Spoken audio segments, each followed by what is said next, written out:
I'm sorry. I will. Yeah. Yep. No problem.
Okay, so I think we'll go ahead and get started.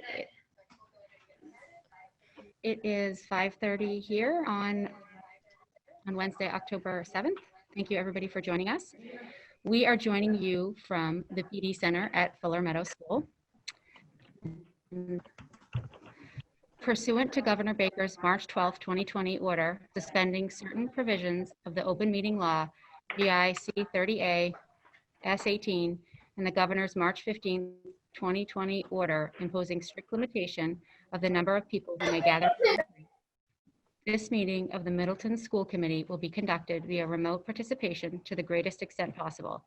For this meeting, members of the public who wish to watch or listen to the meeting may do so in the following manner. Video and/or teleconference.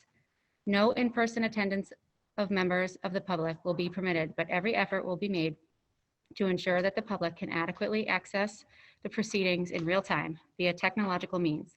In the event that we are unable to do so, despite our best efforts, we will post on the Middleton School Committee website, either in audio, video, or meeting minutes as soon as possible after the meeting. I would like to ask everybody to stand for the Pledge of Allegiance.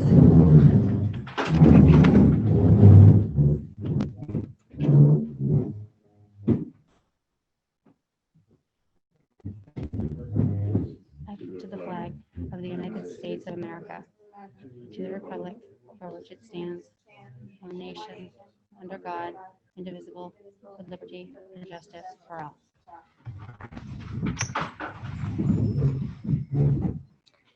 Okay, so we will now take remarks from the public with the help of Steve Gudaitis. So if folks could raise their hand virtually by clicking on the participants list, and then raise your hand, your blue hand. We will call on you if you would like to participate.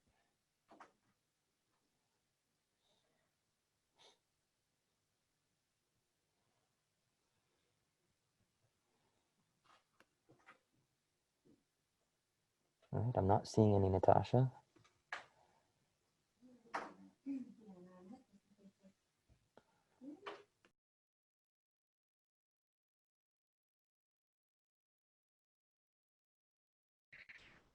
All right, well, if nobody has put their hand up at this point, I think we're probably safe to move on to the next item.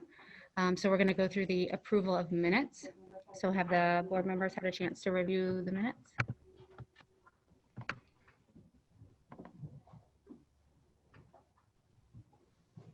This would be from our meeting on September 3rd.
So Natasha, you waiting on a motion?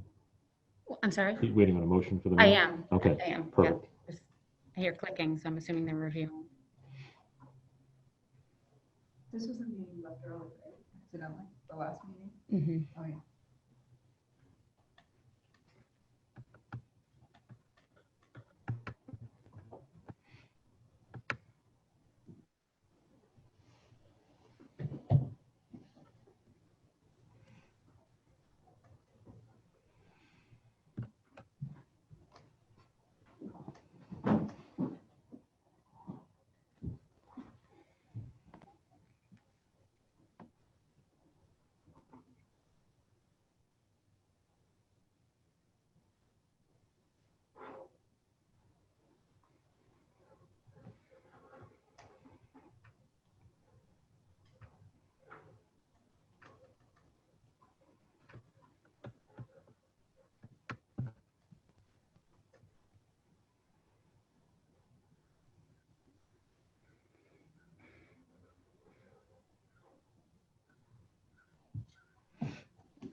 I'll make the motion. Thanks, Jen. Would anybody like to second the motion?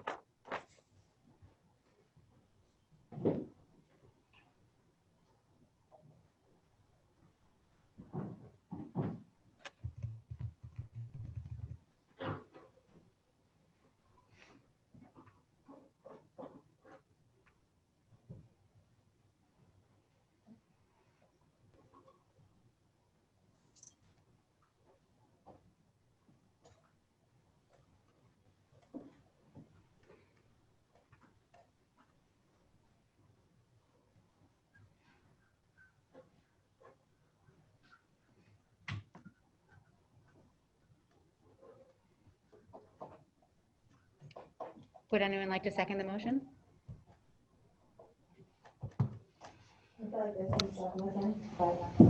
Oh, okay. I'm just trying to see if I can find it. Am I echoing? I think you can turn your, unmute yourself. Oh.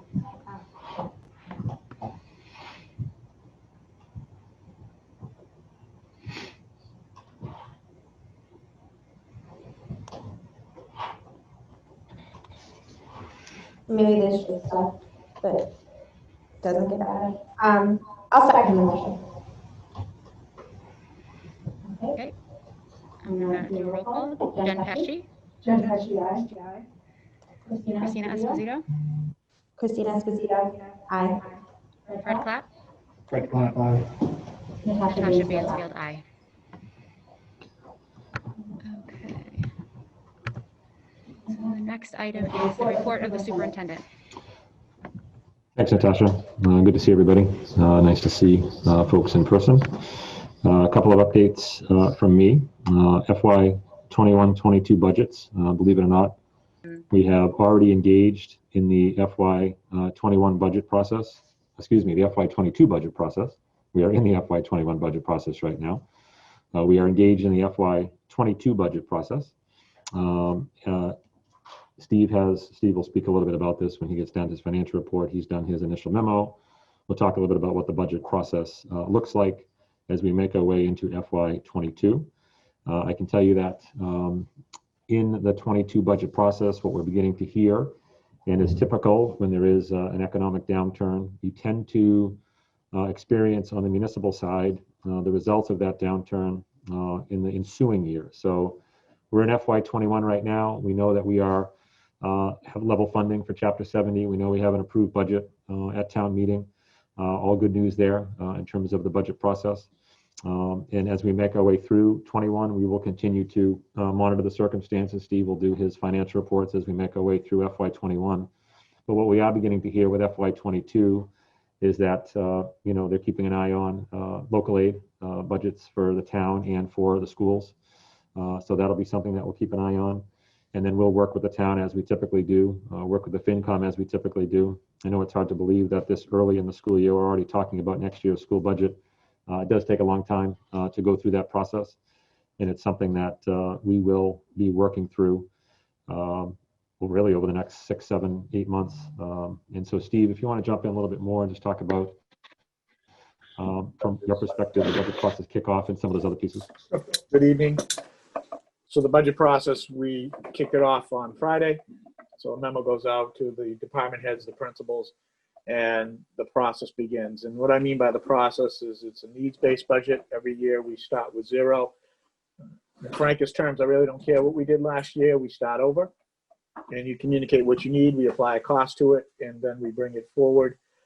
And it comes to the school committee sometime in January to start the deliberation process.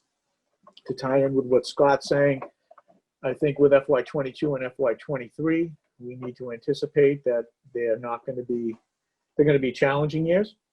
With FY22, I think there's uncertainties with revenue.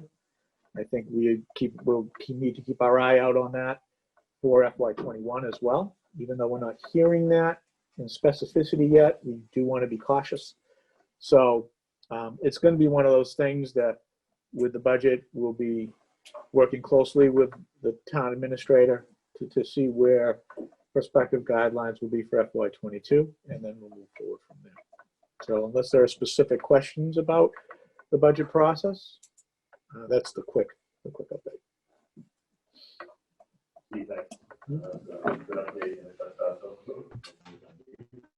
Steve, thanks. That's a good, I was muted there for a minute. That's a good overview. It's certainly a topic of conversation that we'll be having, as I said, for many months to follow.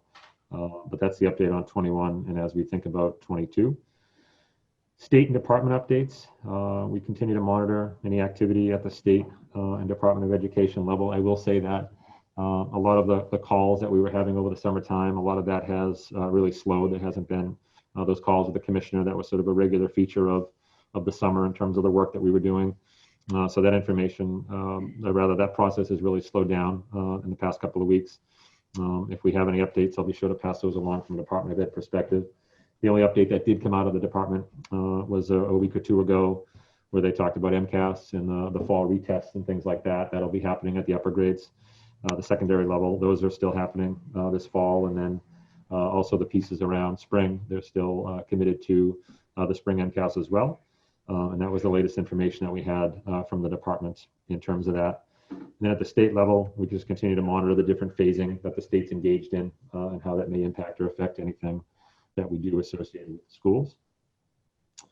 The next update on the agenda is an update on the open meeting law complaint. And if it's okay with the chair, school committee council is on the call to give an update. And if it's okay with the chair, to turn it over to Naomi. Thank you. Sure.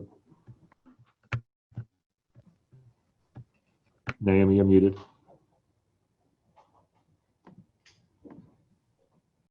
My name is Naomi Stoneberg, and I am counsel to the Middleton School Committee. And we received an open meeting law complaint filed by Carolyn D'Amato McPherson, alleging violation of the open meeting law.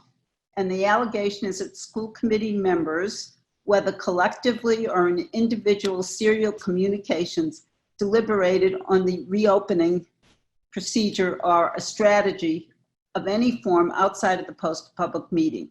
The complainant, as a remedy, requested that town council review all communications between members Esposito, Bansfeld, Clapp, and Pesci to determine whether a violation occurred. This matter was referred to me by the Middleton School Committee, and the town manager agreed that I should undertake this review as counsel to the school committee. I reviewed 1,137 emails between the periods of July 1, 2020 and August 31st, 2020. I found that member Esposito, when she was first elected to the school committee, communicated to all school committee members on at least 2 occasions. Chairperson Richardson explained to member Esposito the requirements of the open meeting law, and member Esposito indicated that she would be taking the Mass Association of School Committee Charting the Course. After Ms. Richardson's explanation on July 22nd, I did not find any emails in which Ms. Esposito copied the entire school committee. Chairman Bansfield on August 28th forwarded an email from Superintendent Morrison and Steve Greenberg on one half-day return to 3 members of the school committee. It does not appear that any members responded to this email, and it is perfectly appropriate for the chair to share with committee members reports from the superintendent so long as the members do not respond and or deliberate. On August 29th, 2020, Chairperson Bansfield wrote to the superintendent indicating what the committee members were to be prepared to vote on August 31st, school committee meeting. It does appear that Chairman Bansfield talked to the members in advance of the meeting. These discussions by telephone appear to have violated the open meeting law. This was the only instance in which I found a violation in reviewing over 1,100 emails that a discussion took place by a majority of the members outside of a public meeting. In fairness to Ms. Banfield, she was a new chairperson and was functioning in this role in a very difficult environment. I have discussed this matter with the chair, and she fully understands that she cannot communicate with the majority of the school committee members on matters before the board outside of a regular meeting. My understanding is that all members have now completed the Mass Association of School Committees charting the course and understand the open meeting law requirements. I do not believe that any further action is required. The process is that the school committee is required to send a correspondence to the complainant with a copy to the Attorney General. Thank you, Naomi. Naomi, thanks for that update. Okay, so the next item on the agenda is the report of the Assistant Superintendent of Operations, the financial report. And Natasha, if I could just jump in real quick, just one Sure. final item. Sorry about that. Just a reminder that the TTU school committee meeting is next week. As you know, we have our 3 town-based school committees. We have Topsfield School Committee, Boxford School Committee, Middleton School Committee, and then we have a tri-town school committee comprised of 3 members of each of the committees.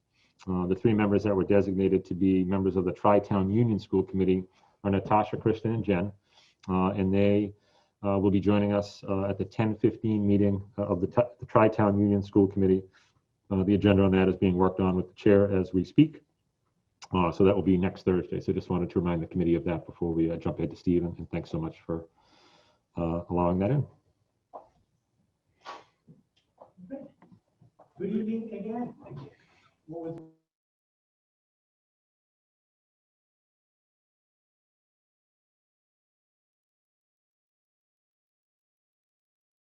was I'll talk louder. I'll do that again. Good evening again. What was included or emailed to the committee on October 2nd and available in the drive is the financial report for the month of September. And I'm going to go through my email quickly so that the committee has an opportunity to ask questions because you can look at all the numbers, and if you have questions about the numbers, please don't hesitate to ask. So within the email, the most important thing I've got to stress in the beginning, this is all subject to change. We're in the very beginning part of the fiscal year, and there's a lot of moving pieces under normal circumstances. When we factor in the challenges associated with this pandemic, it compounds those uncertainties. So we still have a lot of moving parts in this, that the numbers I say to you are not etched in stone. They're going to continue to evolve as the year progresses.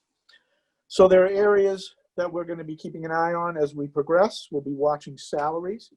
We've had favorable circumstances with regard to new hires coming in lower than what we had in our approved budget. Yet, we've got to keep an eye on some other things that as we enhance or expand our hybrid model and bring more students back, that we're going to need additional supports that could have an impact on salaries, i.e. lunchroom monitors, that we're going to need more monitors in the buildings, especially to maintain the disinfection piece for students, bathrooms, hallways, so on and so forth. So we see that model, and the principals are correct me if I misspeak, working at Hal Manning right now, and I think it's successful.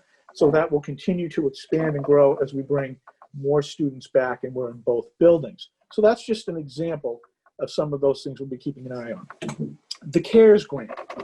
So as the committee is aware, you have approved the authorization for us to purchase HEPA filters and to rent the tents, as you see, that are set up outside, paying for the tents on a monthly basis. And so I communicated with the town administrator and confirmed this with him yesterday afternoon, that the town will partner with us for the cost of the HEPA filters and the tents. So that's roughly about $75,000 that will get charged to the CARES grant versus the operating budget. So for the tents, for some specific information, we've already packaged up the procurement and the contracts in the first invoices, sent those over to town hall to be processed. As soon as the HEPA filters come in, we'll be packaging up the procurement, which is state contract or really Mass Higher Education Collaborative or Consortium contract, the signed contracts from the vendor, as well as the invoices. So as soon as we get the invoices for the HEPA filters, we'll be sending those over. So there's, yes. So what I mean is the invoices, Fred. I'm waiting for the invoices. So once I get the invoices, then I package everything up, send it over to town hall so that if it gets tested by auditors, or if the state or federal government wants to, test that we've done everything correctly, they have all the backup. So that's what I mean. Okay. So that's a little quick update on the CARES grant.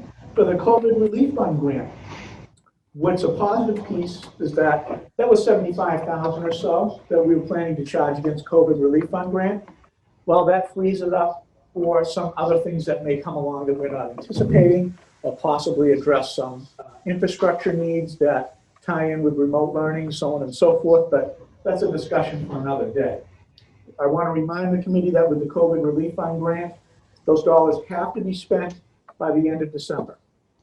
All right, so we've got to make sure we line that up and we spend those dollars appropriately.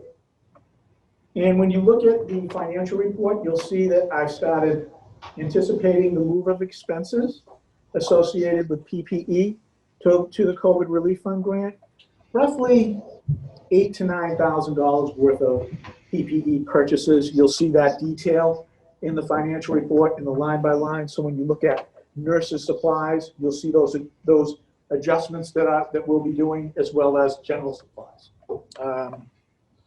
The extraordinary expenses, that's the HEPA filters and the tents, that's going to the CARES grant. So those are the quick things as far as the numbers piece. COVID, the unknowns.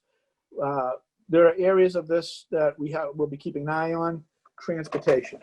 As the hybrid model or the needs expand, transportation needs will change. So we're going to need to keep an eye on transportation. How many buses are we going to need? Cost of disinfection, adjust delivery of service. So those are questions we're going to have to answer as we continue our deliberations. Staffing, monitors, staff for remote learning and hybrid. So those things there we'll keep an eye on.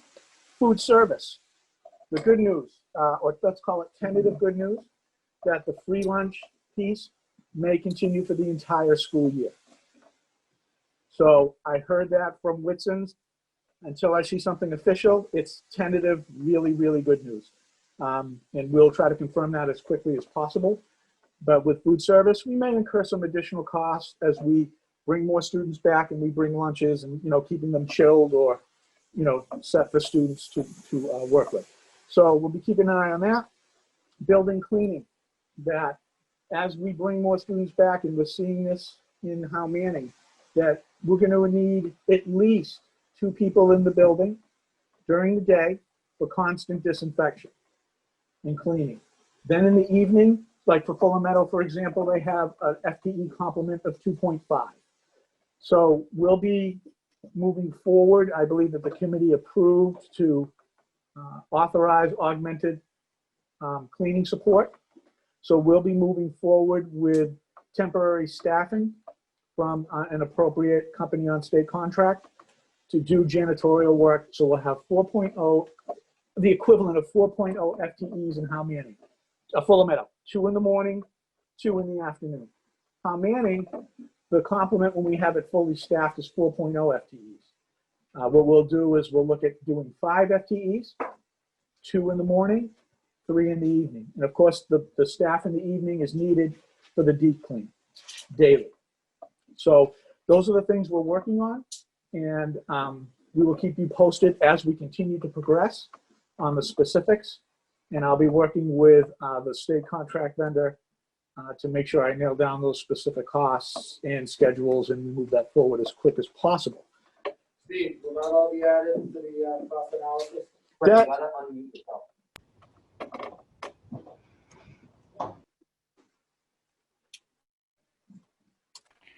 Steve, will that all be added to the cost analysis sheet? So when you ask the questions in terms of the financials, try to capture a lot of those things. As far as the initial sheet that I issued to the committee back in August, that we talked about those things as the maximum exposure.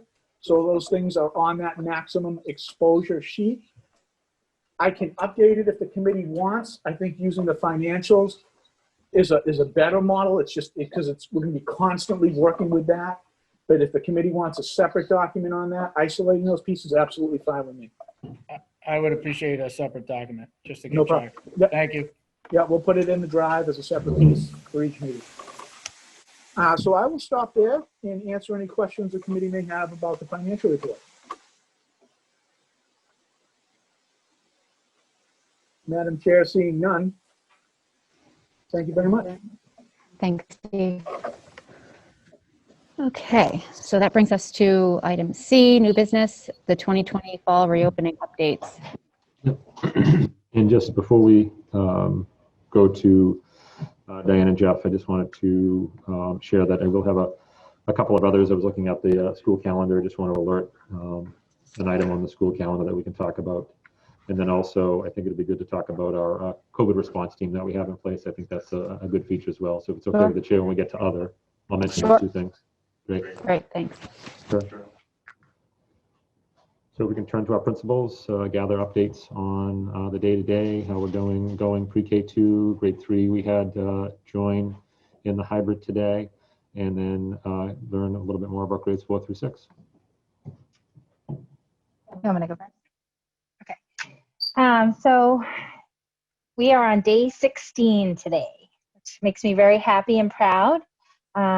It's been a great start. We finally have gotten arrival and dismissal down pat. It is feeling really good.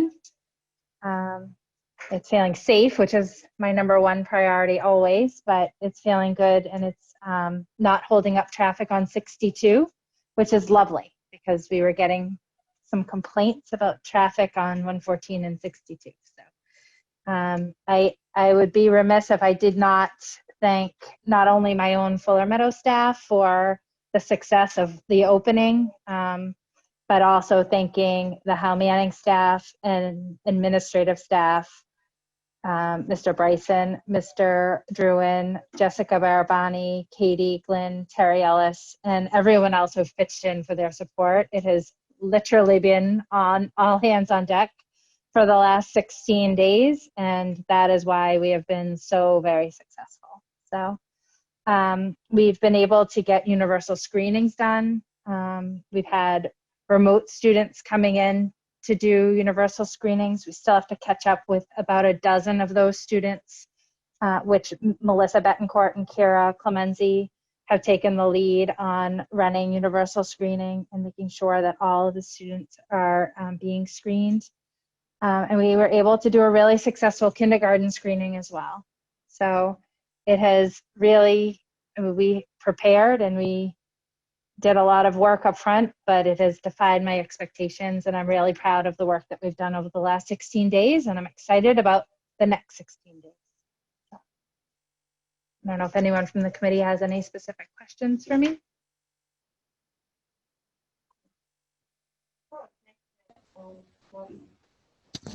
I think it's great to hear the enthusiasm in your voice and the positivity, and happy to hear everything's going great and everyone's doing the right thing. So all of that is positive. So yay. Thank you. Diane, I have one question. What would you say has been your biggest challenge in the last 16 days? Well, dismissal was definitely a huge challenge.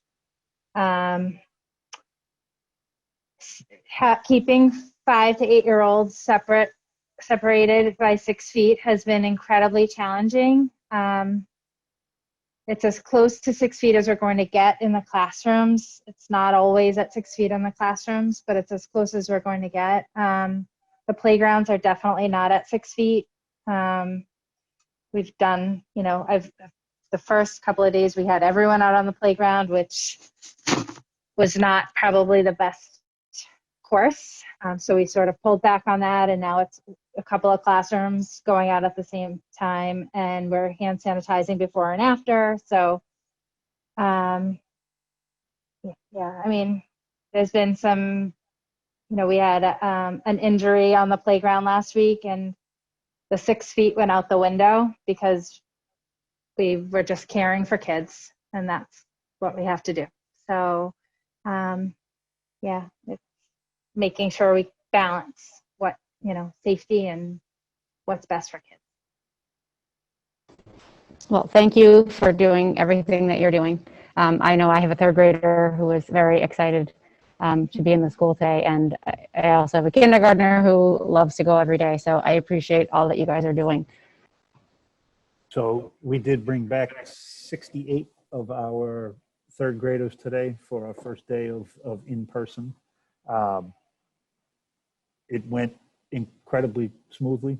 The drop-off, I don't think we saw a change in the drop-off. That was one of our concerns, but that went very smooth. Pickup was a little bit slower today and took a little bit longer than it has. But again, I think that we'll see that start to even out the same way we did when we brought back kindergarten. It backed up and then it smoothed itself out. So I think we will see, and the parents did a great job. I had asked third grade parents that were only picking up a Howe Manning third grader to delay until 12:30 so that we didn't cause, so if they showed up at 12:15 as well, then we'd have a long, long line. And I think most all of our third graders were the last ones picked up. So it ended up working out very well. And I anticipate it will continue to get quicker and quicker as we go through. Not one tear was shed today, not by adults nor students. So it was nice to see our classroom start to fill back up again with the happy faces, and the kids were thrilled to be there. And I'm sure today was a bit of a whirlwind for them, trying to figure out all the new routines and procedures, but they did fantastic, and look forward to continuing. Our 4th through 6th grade continues with the remote learning. Our teachers continue to work incredibly hard putting together a truly robust remote learning experience. I continue to get very positive feedback from parents, even though they are not thrilled with the situation we find ourselves in. They have been shed a lot of praise for the efforts that the teachers are making with the kids, both instructionally and building relationships with them as well, even as difficult as that is to do through a computer screen. So it has been going very well.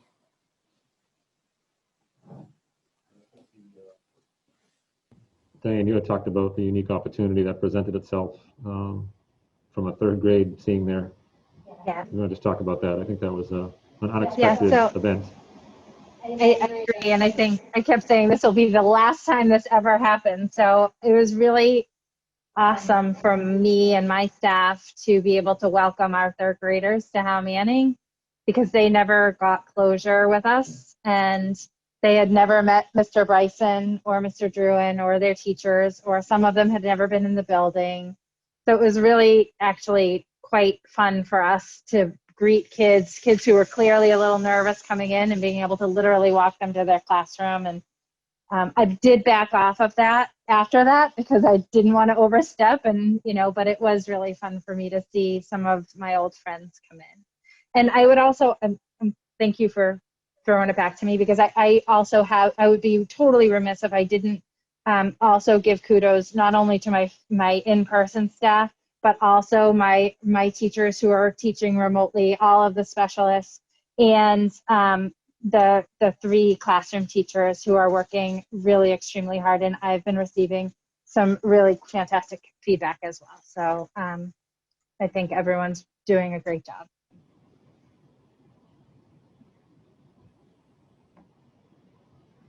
Thank you, Diane, for that update, and thank you, Jeff. Jeff, I have a question, Jeff. That 68, was that out of the Yeah, so projected there's 80? still, I don't have my numbers in front of me, but I think there's still 12 students in stayed remote. So 68 in, 12 stayed in remote. So 85%. Yeah. Oh, that's a small Yeah, class. the original survey was projecting out about 90%. There were a few within the last few days that had changed their mind and stayed with remote. So, yeah. But there were people that jumped from remote that came. 13. Okay, Yep. great.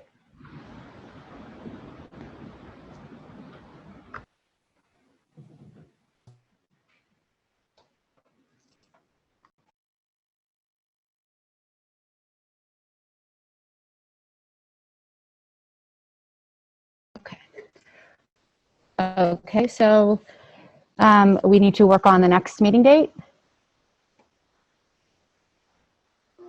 Yep. So it looks, we always have the opportunity to meet, within 48 hours notice, as we talked about in the past. And our next official meeting date would be scheduled for November the 4th.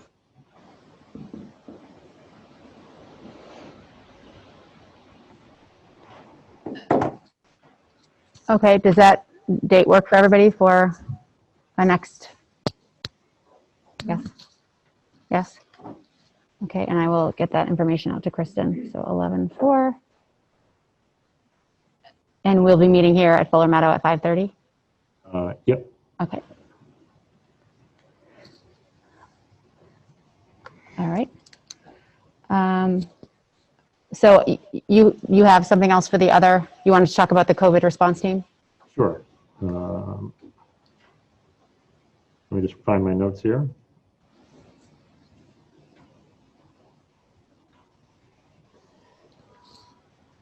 All right. So yeah, I think it's important for our families to know as well from a COVID perspective that across the 3 towns we have started COVID response teams, and these COVID response teams are put in place in the event that we have a circumstance where we need to pull the team together.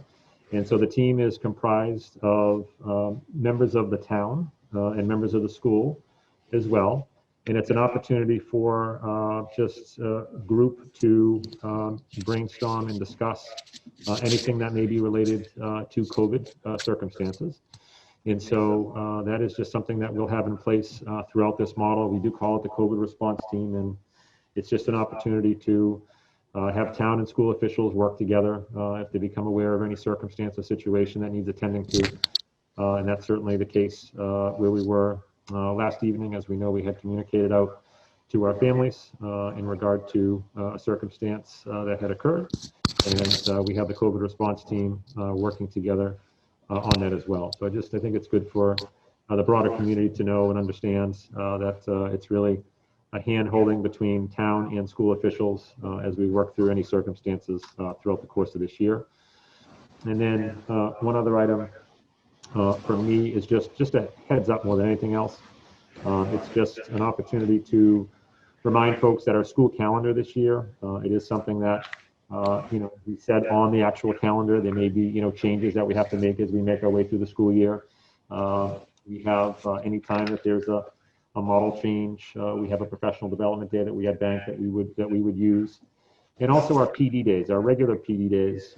We have let's see, on our next one that we would kind of unpack is on October 30th. I don't think we need to do anything with it now. As you know, we canceled a few early release days that we had earlier in the year that were professional development related because we were just getting underway and the school calendar had changed with some of the work that was happening at the state level.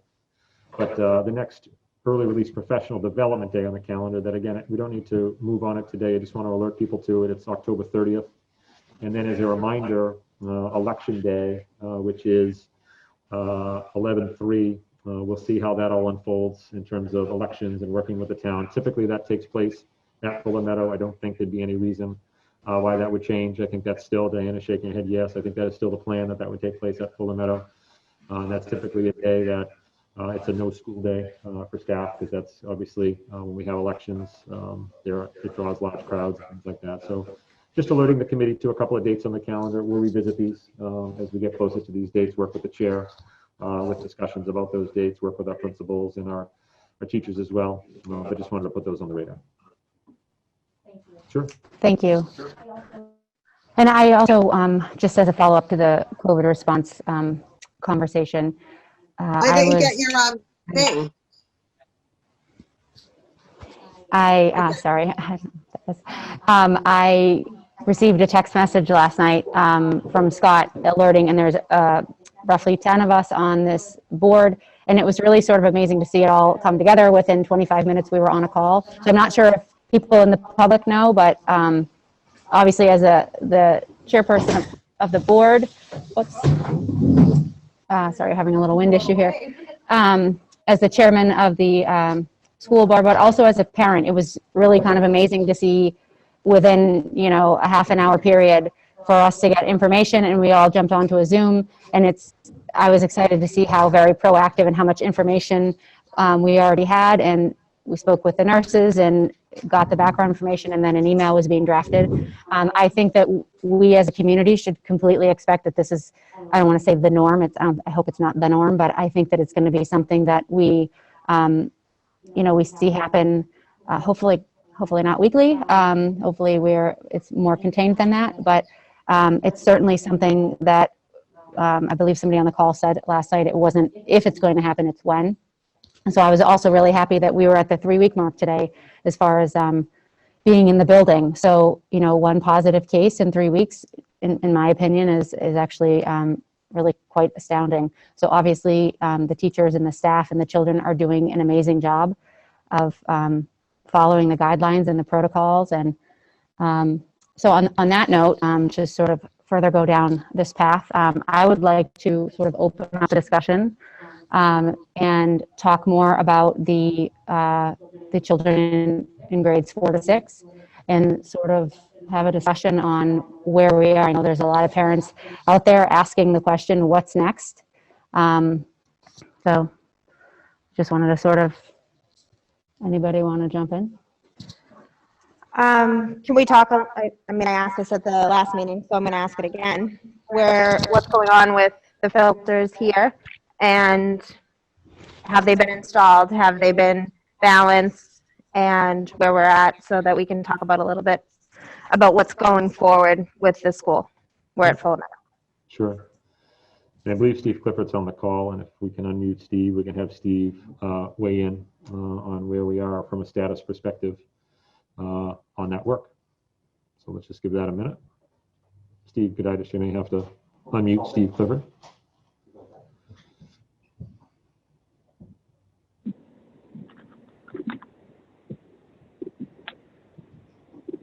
Good evening. So in terms of the status of a lot of our activities around facilities readiness, we have received our MERV 13 filters that were ordered for Fuller Meadow. Those need to be installed. And as far as the HEPA filters, we are presently I believe at 40 units, and we are waiting for the balancing report, which the balance work was completed yesterday. So that report is going to be forwarded to our mechanical consulting engineer for review. Following that review, we will have direction in terms of where the HEPAs need to go as far as classrooms and quantity per classroom based on what we're seeing on the air volume testing and the engineer's recommendations. Okay, so we have these 40 units, but they're not where they need to be at the moment. Is that correct? So how did they balance the air if they're not in the correct rooms? Why are we doing these balancing tests? Okay, so to answer your question, Chris, it's one is related but not dependent on the other. So the process of balancing was to confirm what existing conditions are at with our permanent systems. And the concept of the HEP is, per DESI guidelines, is to augment, supplement areas that need supplemental filtration. That's the purpose of the data that will come out of the balance report, and that will be up to the consulting engineer to provide that directive. And once we get that, we will deploy and set up the appropriate HEPAs where we're directed to do so. Okay. Steve, what is the timeline on that? I mean, how long would the turnaround be as far as like from the minute you get the report to the, setting up of the HEPA? It's hard to say. I mean, obviously, as everything we're doing, everything's ASAP.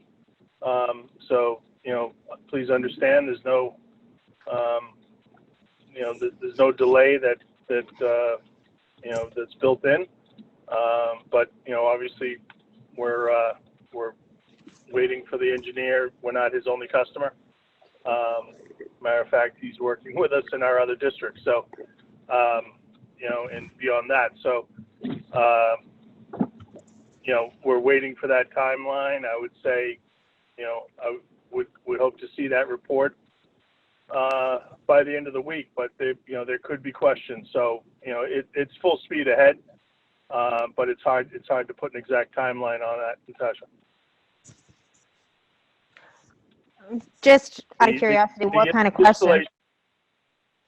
I'm sorry, the installation, I just want to add one other thing onto that answer. The installation of the MERV 13 and the HEP is not a significant time piece. That can be accomplished in approximately a day and a quarter. So, Steve, I have a question. Why weren't the MERV 13 filters already installed? Just because of manpower, Fred. If it would have been a perfect activity for an HVAC mechanic, but we got to work with what we got. That we hired an HVAC mechanic. Is that correct? We posted a job opening for an HVAC mechanic, but we are not getting a favorable response to the posting.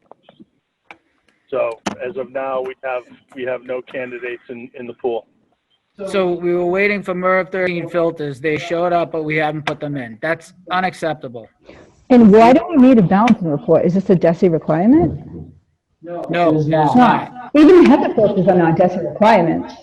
This is ridiculous. It's ridiculous. So as we have talked about at previous meetings, the MERV 13 installation takes about a day. And the HEPA installation, as Steve just talked about, takes about a day. The DESI report talks about, as we had talked about, DESI is not a facilities-related organization.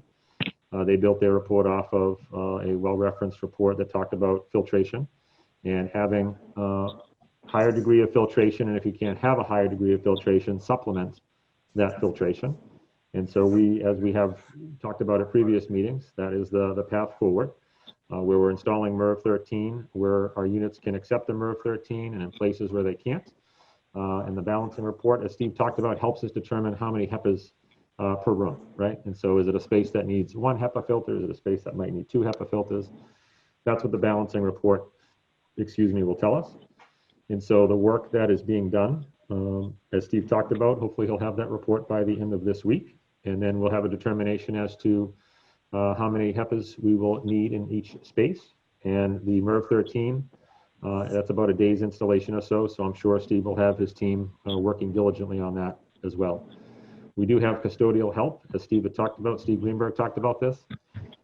We have talked about this at a previous meeting also, that in order to maintain the level and degree of disinfecting that we want to maintain for our students and staff safety, and we have pulled custodians that have typically worked here at Fuller to have them over at Hal Manning during the hybrid model there. as we continue to follow up on any sort of, and we appreciate the committee's approval on this, temporary custodial help that we can gather. And so Steve Greenberg is working on that piece as well. And we will review that monthly with the committee in terms of any needs that we have around FTE. I'm not an HVAC person, but the MERV 13 filters I thought could be installed by anybody. That is correct. Yeah, it's like Steve said, it's a manpower issue. It's not a specialist issue. No. It's just, No. it's a manpower issue. Chris? No, he said we were waiting for a person. Steve, go ahead. Yeah, it's, Chris, that wouldn't exactly be accurate.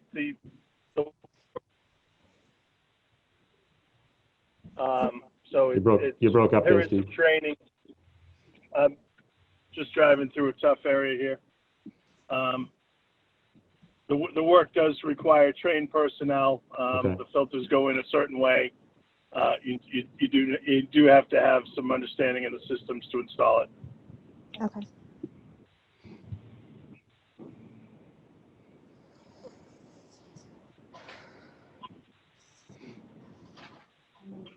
Steve Greenberg, can you give us, Scott just mentioned the need for temporary custodial help. Can you give us? I'm sorry, Dr. Quick. One more time. Sorry. Scott just said that we had need for temporary custodial help. Any ideas on what the dollar amount on that is? Quick question. So when we look at that.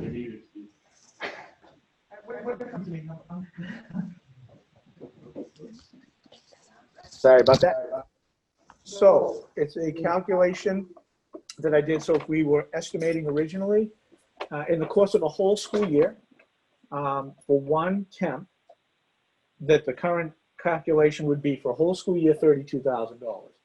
So we're not a whole school year. And let's just assume, I need the calculator for this. Let's assume that we say 32,000 for 1 year, but we've already had several months pass, so we got 9 months left. And let's say that nothing's changing for the year in trying to anticipate maximum exposure. So we take that divided by 12, multiply it by 9.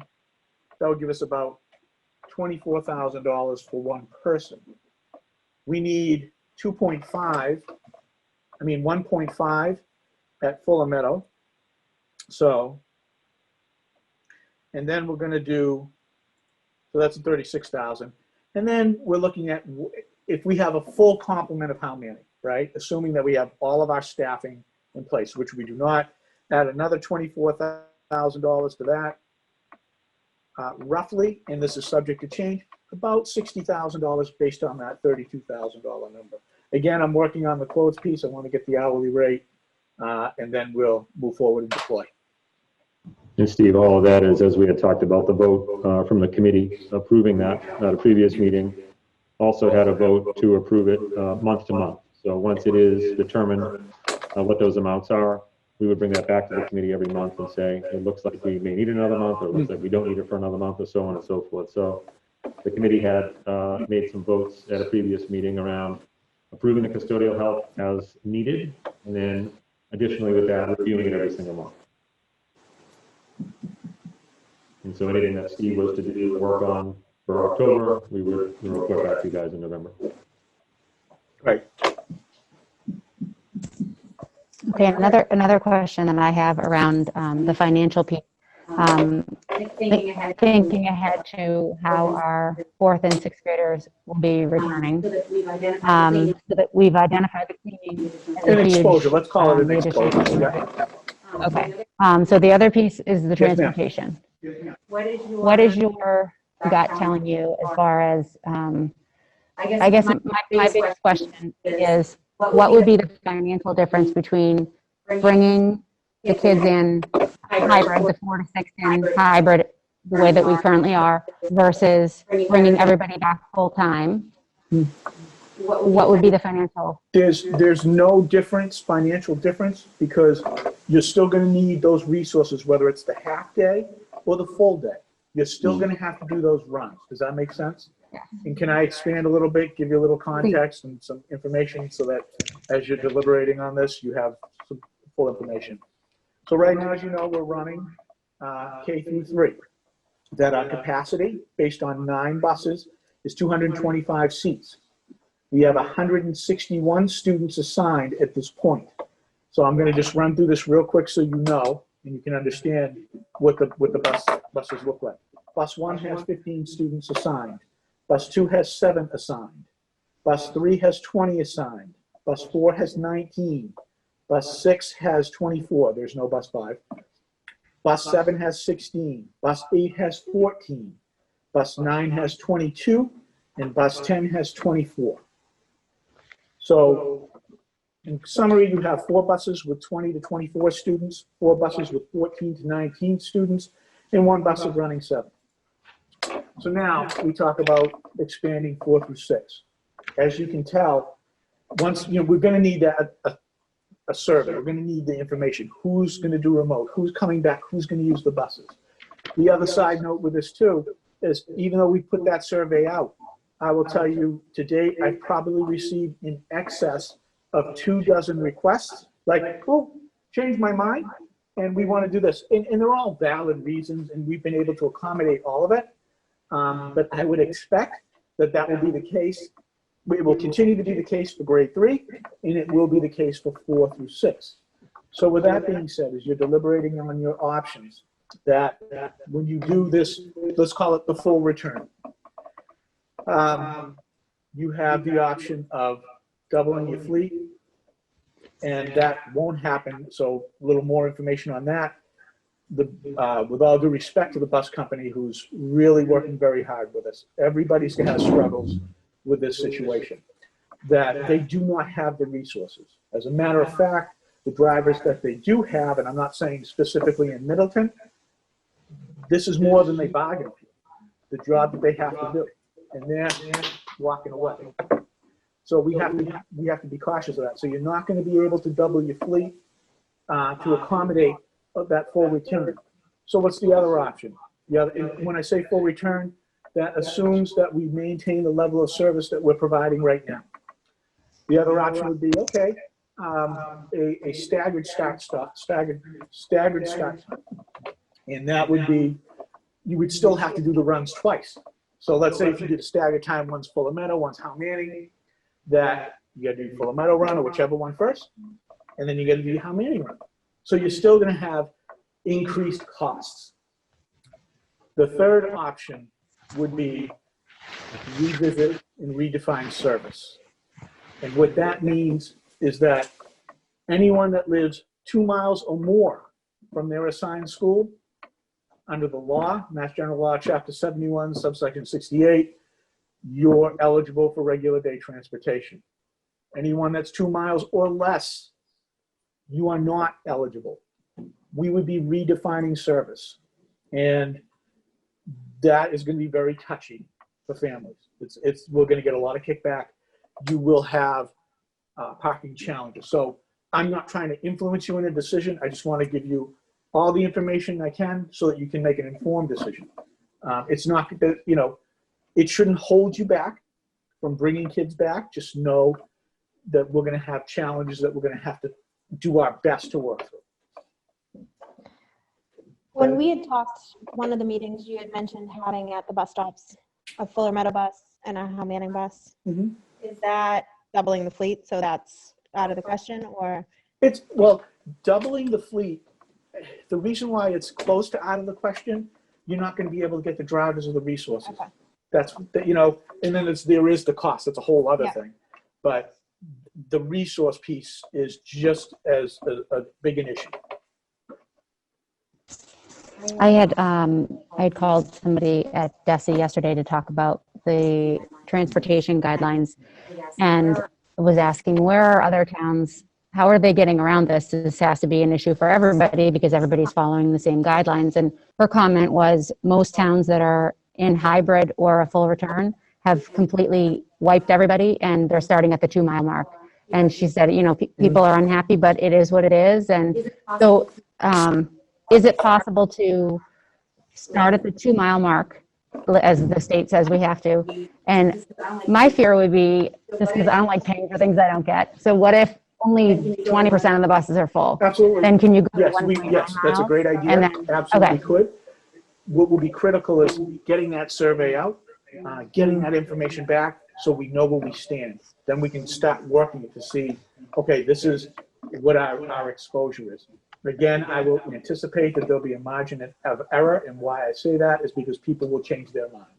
I think when they see how well that they've done at Howe Manning in terms of the traffic, I would just get in the emails like, hey, and it's great. It's, even though it's annoying, because as soon as I update the routes, I get 3 more. So that's the only annoying part, but it's good that they're using it. But I expect that to be the case with 4%. Okay. I mean, I'm so very excited that we've phased in grade 3, and it sounds like everything's been going really well. Of course, my brain keeps going on to the 4th and our 6th graders who have been so patient. And I've been contacted by a lot of families who want to know what the next step is. So I'm just going to share with you sort of some thoughts that I've had, and I've sort of jotted down. And last night, ironically, when we got the call about the COVID positive case, in my head, I thought, oh, timing, like we're just seem to be getting into a groove, and then we get this positive test. But sort of reflecting on that today, I think, again, it was a when, not an if it was going to happen. And I really feel strongly that while we will always have a remote option for all, the way for us to get our kids back is the herd immunity idea, which cannot be gained in remote. I feel, and I would be interested in seeing, hard and fast numbers, but I feel, and everything that I've looked at and researched, the cost of the hybrid versus the cost of the full day return are so similar. And I go back in my head justifying, like, if you're going to spend the money on additional cleaning and additional buses and whatnot, why wouldn't you just go, a full day return? Excuse me. So I just kind of wanted to go over this for folks at home who maybe haven't spent a lot of time sort of digging into all of the details. Again, so we're going to have remote for all, always. The ventilation work, as we just heard from Steve is, wrapping up. We're on the tail end of that. The HEPA filters are in, the MERV are here. I've also heard or read on social media some things that I wanted to sort of clarify. I saw one person post that we voted on 3 feet. We never voted on 3 feet. We voted on 3 to 6 feet, which is the DESE guidance. We also voted on 6 feet spacing for our teachers, which means from teacher to child is 6 feet. I also wanted to kind of talk about the hybrid half-day model. I think it's been amazing. I've heard so many positive. I really haven't heard of a child that's not completely enjoying it and thriving. I think just the social piece alone, and I realize it's not the old social piece. It's not the hugging and the shoulder to shoulder, but it's what the children, I think, need. I will say, just doing a little research at the DESE level, students are required to receive 850 hours a year. Well, normally it's 900, but for this year it's 850 hours divided by 170 days. So that should come out to 5 hours per day of learning. In the current hybrid model that we have, the one area that really concerns me is the asynchronous afternoon hour. And when I spent some time sort of digging into that and speaking with a contact at DESE, she went over with me her concern about the asynchronous hour, and she basically kind of weighed in and said that it needs to be synchronous, otherwise it doesn't count toward the 5 hours of the time on learning. So that was a little bit concerning to hear. I do think the hybrid is age appropriate for the K to 2 students. I've heard from parents who have said, particularly kindergarten parents, this has sort of been a great ramping up spot for our children. And I mean, I have a kindergartner, so it's a lot with the masks. I would never argue that. So I think that has been a good fit in bringing our youngest learners in and some of our high need students. But in having thought about all of the information, I don't feel that it is a great fit for our older students. I do believe that they need more. Our sixth graders will be attending Masco next year, and I have a hard time understanding or justifying putting them on the same hybrid schedule as a kindergartner. I think that they need more. So when we consider the cost of additional busing, and if we were to have at one point I was kind of weighing out it makes sense to have the two students stay in hybrid and have the older students attend full day, the 3 to 6. And that actually would work well for us, I feel like, because of the Fuller Meadow and the Howe Manning separation. But then it comes back to busing, and as Steve said, we wouldn't be able to, it's not even feasible for, beyond the finances. There's just not an available entire fleet available for us to do 2 pickups and a drop, a drop off, a pickup, and another pickup. Let's see, hold on, sorry, I have a lot of notes here. I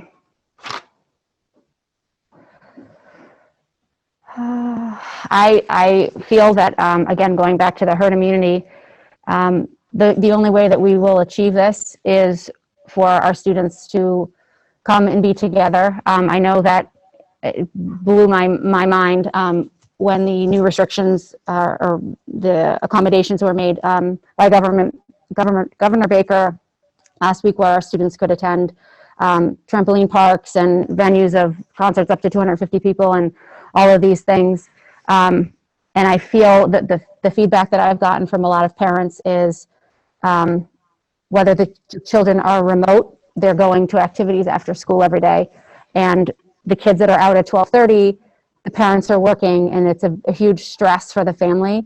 Okay, so Monday she's going to Grammy's, and Tuesday after school she's going to somebody's house to be babysat. And it just makes a lot of sense to me to have the children stay in the school with the same 15, 17 children and the teacher from 8:30 to 3. I think that we need to build these herds. And I do think that there will be cases, but I also think that the fact that we just have attended school for, I think Diane said 16 days in a row and had one positive case, I think is huge. I think it goes to show that our staff and our students are doing an incredible job of following these protocols, and they're doing what they're supposed to do, which is, it's amazing. So again, I don't have any answers here. I've been keeping several pages of notes, and I want to have this discussion with the board members. So if anybody wants to. Just one clarification item, Sure. Natasha, as the committee considers all this. Just from a Department of Ed perspective, districts can determine the amount of synchronous and asynchronous teaching and learning. That was in the guidelines, and I just think that's an important piece. Sometimes when we call the department, depends on which department you call in the department, and you may get, one answer from one department, one answer from another department, so on. So like you find out when I call it registry, right? You ask one question, you get one answer from somebody. No offense to the registry, but sometimes when you call different people, you get different answers.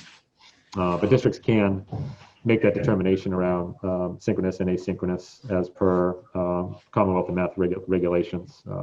As long as that there's consistent, regular two-way communication between students, educators, and families, that all ties into that. So just one clarifying point, just as you guys talk about this. Okay, and so I appreciate that feedback. The one thing that I will say is I think that we all want everybody here, the staff, everybody is pushing and they want the best for the students.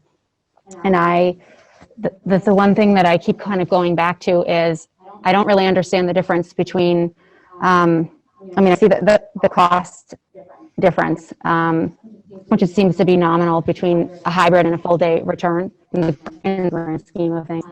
But I think to compare a hybrid day, I think a hybrid day is a great way of phasing the children in it, and it worked well for us in the situation we were in regarding the filters, and it was certainly a great way to re-enter, and I think it helped get our youngest learners and our high need students in, help get our teachers in and feeling comfortable, because that's a huge component of this process. But looking ahead to our older, our 4 to 6 students, I feel that they need more.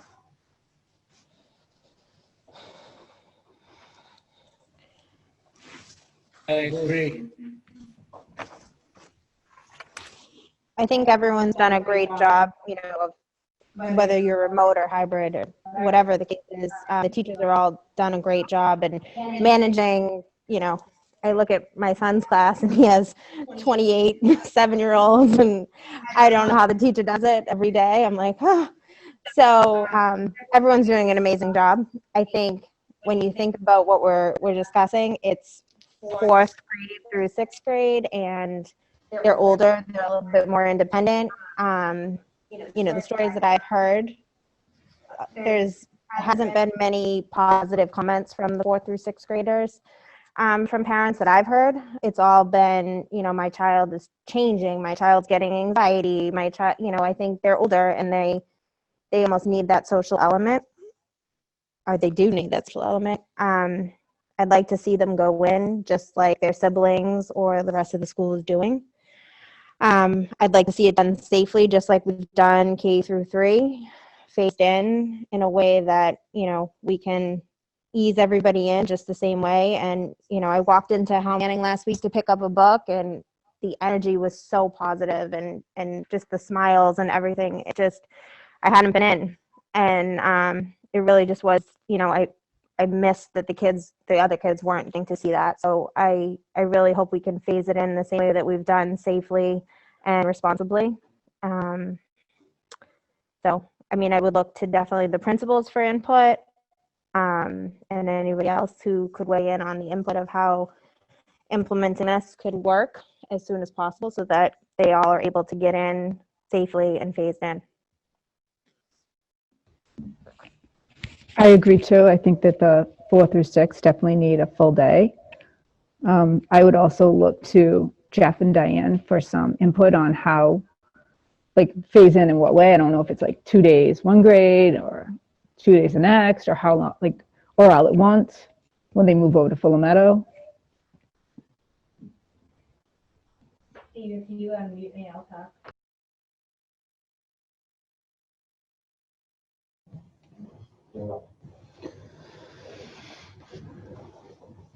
So I'm very leery about. I'm going to take these out. I'm very leery about moving to a full day model, only because I think I'm going to lose a lot of my kids. I think we have so many students at Hal Manning right now, and hopefully when we move back to Fuller Meadow, and it's because the parents feel comfortable about a 4-hour day with math, as close to 6 feet as possible. I think that once we start with an 8:30 to 3 o'clock day, I'm going to lose, I don't know how many, but our original, or not, one of the earlier surveys showed more than 20%. I think it was 22%, something like that. I'm at a little bit more than 15% right now. So I'm very worried that I will not be able to provide an equitable experience for those who want to be in school but don't want to be in school full time. And I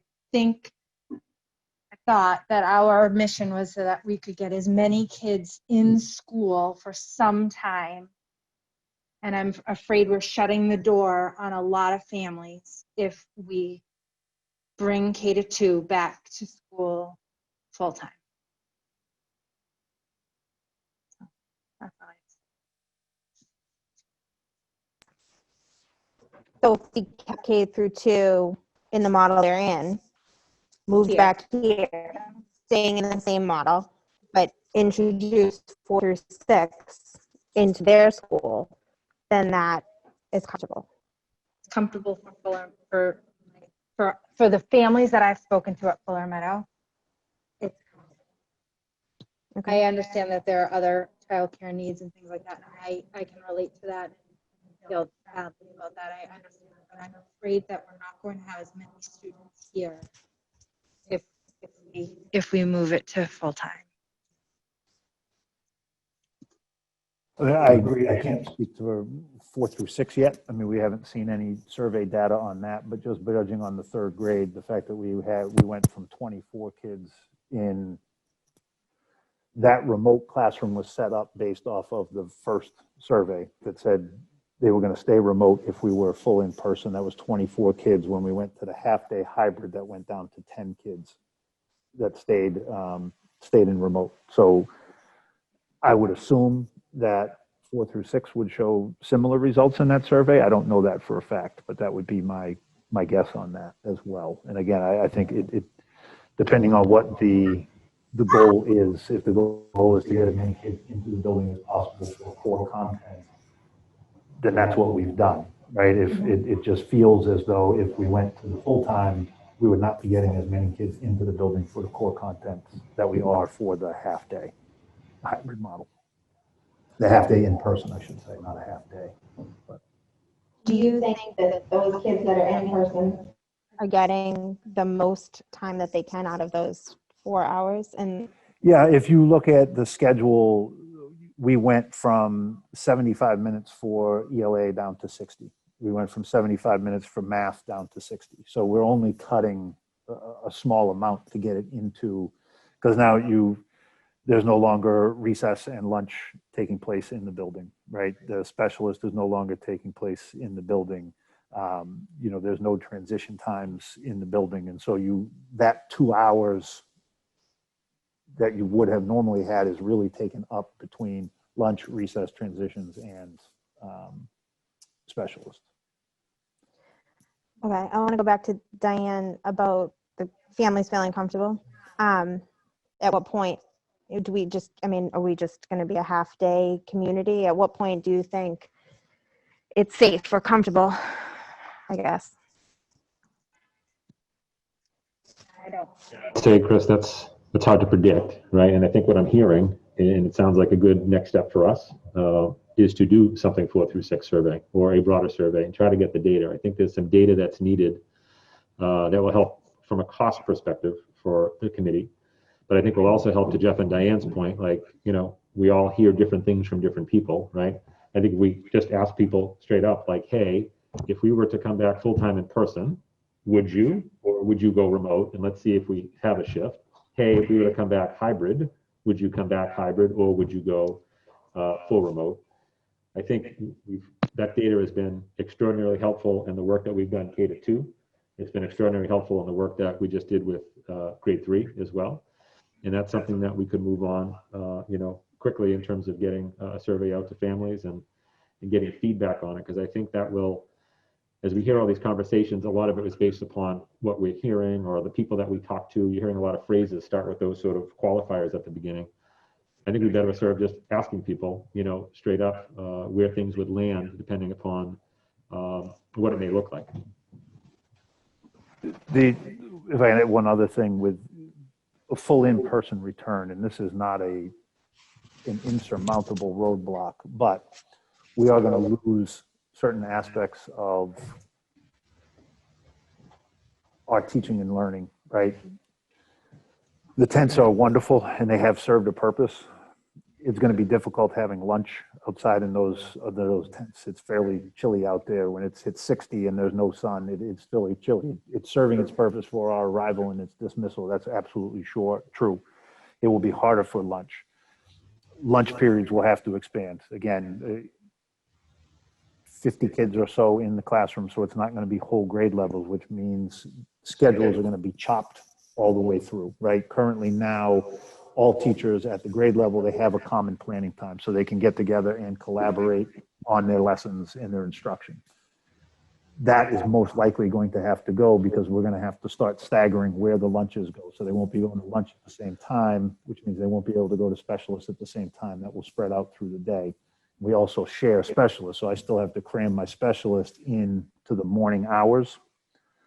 So that will greatly affect our teachers being able to plan and collaborate together as well, which is it may not sound like a big deal, but I assure you it is a very big deal to have the heads all in the same room, putting their heads together for planning purposes.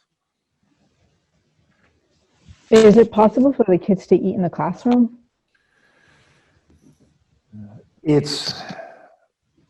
I suppose it's possible if we are at 6 feet. There's a couple of issues with that. One would be allergies. There are a number of classrooms that we cannot eat in for allergy purposes. I also don't love the idea of it just for a cleanliness aspect. Crumbs on the floor and everything else that invites the rodents and everything else that we have been successful for the entire time I've been there, not having any in our building. I have been in another building in my previous life where that was not the case.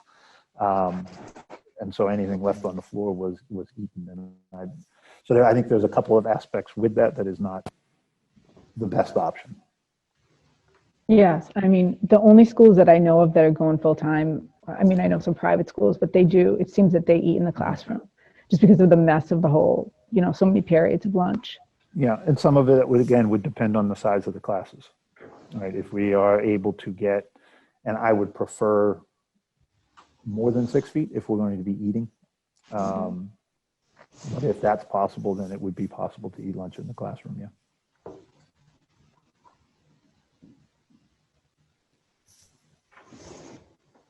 So I was in how Manning measured out for lunch. The janitor and I, you could fit 100 kids in there. Probably not 6 feet, but if you did 6 feet, you could probably get 75 to 80. Arguing that that's not the case, I would like to see that myself, right? Yeah. If you throw in the desks and everything else, we also have people that are in the cafeteria that need to monitor it as well. We can't go necessarily wall to wall in there either. So I would still don't think we're going to get full grade levels in there. Even at 70, we're not getting a full grade level in there. But I would say that number is a little bit lower in reality. We have to talk. Which is it? Are we going to lose students going back full time, or are we going to gain students? If we're losing students, it shouldn't be an issue. I think you're going to Having lunch. If we're having lunch in the classroom, there's going to be multiple cleanings per day. I'm not worried about kids spilling crumbs. Yep. I mean, when are we going to get these kids back? What are we waiting for? We're losing valuable time. So These I'm are the not- months we want to get back. And again, I'm not arguing that lunch is a deal breaker, but I would argue that we're not going to have as many kids back full time, is my opinion. You're going to have more kids getting core instruction in the half day hybrid model than you are in the full day.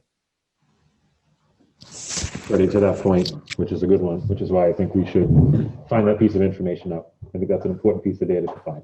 How many will actually come back? How many won't come back? I think for all the reasons that we're talking about, like, to Jeff's point about lunch and to the point about, how many kids are in remote and the point about how many kids will be in a classroom, I think that data collection is an important data collection to have.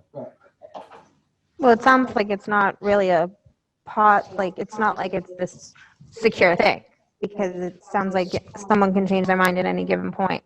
So it's not going to be solid proof numbers. So I don't know if maybe that's in wording, but It's another good point you bring up, Chris. And I think Freddie's brought this up in previous meetings as well. The idea that from like a remote perspective, right? If you're on remote, how much time, if you say you're going to be in remote, is there a certain amount of time before you can come back, right? I think we've kind of talked about it in the past, but I think that's also something for the committee to think about as well, because as you have those comings and goings, Chris, it leads to a little bit more of that, waviness happening. And so that I think is something that as the committee, as we do the data collection, as we find these things out, that's something that we should also think about, right? Is there a certain amount of time? I think, Freddie, you might have said 6 weeks at one point, if I'm remembering a previous meeting. Like if you say you're going to be on remote, you're on remote for a certain amount of time. But that's another piece. I think, Diane, you're seeing some of those challenges now where we're trying to certainly be very accommodating and allow people to kind of ebb and flow, but it impacts, every sector. It impacts tech, buses, facilities, right? It impacts all of those things.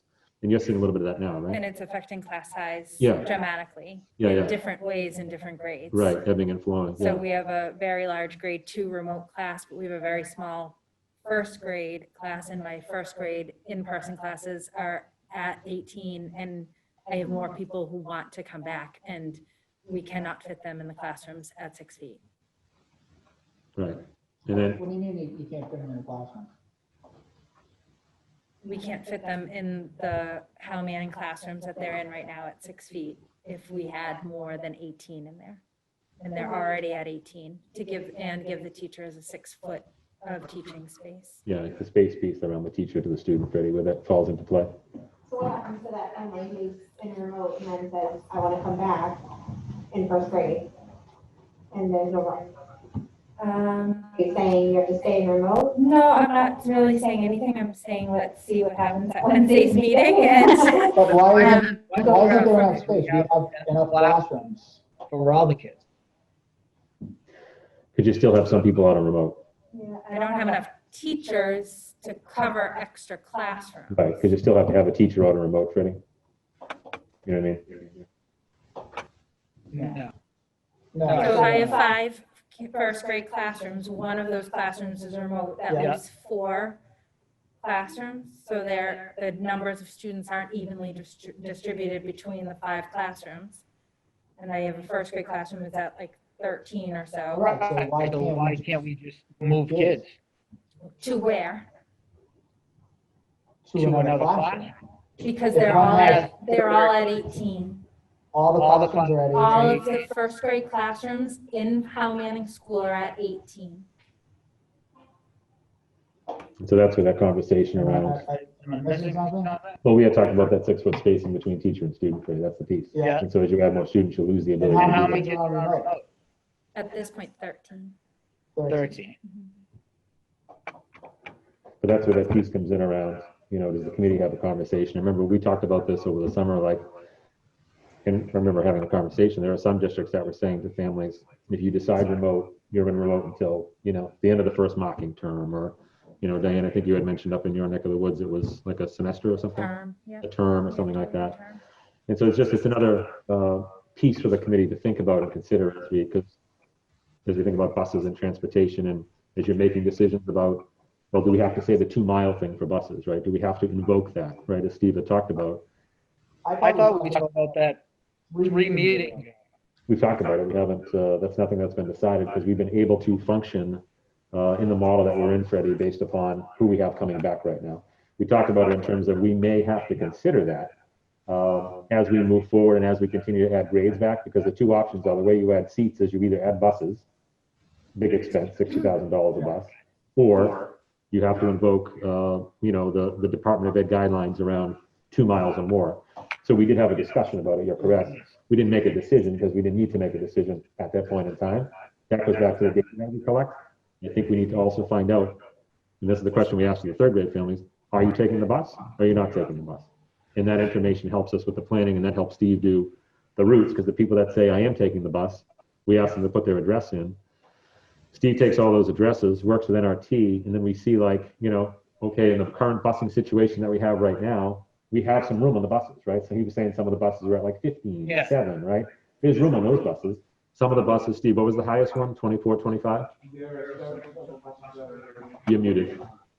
You're muted. That's okay. There are several buses that are 24 assigned. Yeah. Sorry, 2 buses that are 24 assigned. So you do some rerouting, Freddie. That can be worked out, because I know We already talked about this. NRT already gave us that number of what it was. Which number, Freddie? Correct. Of kids within the 2 mile radius. Yeah, we have that number. Yeah. Yeah. You mean beyond the 2 mile radius? Yeah, Right. So that could be, that could be easily worked. Well, no question it can be worked out. We would just take we do the survey again, then we can get really specific and we can do the routes appropriately. So, yeah, I'll stop there. Yeah. Well, I say we take a survey, but we're just wasting time. We send out another survey. By the time it comes back, we should have another meeting. So what if we gave, Probably next week. what if there's already classes in 4th grade, 5th grade, and 6th grade that have elected remote?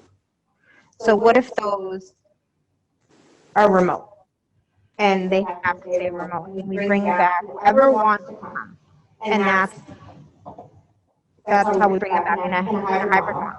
And the people that are remote are remote. and then give them the option to come in a phased-in approach. Right now, everybody's remote, right?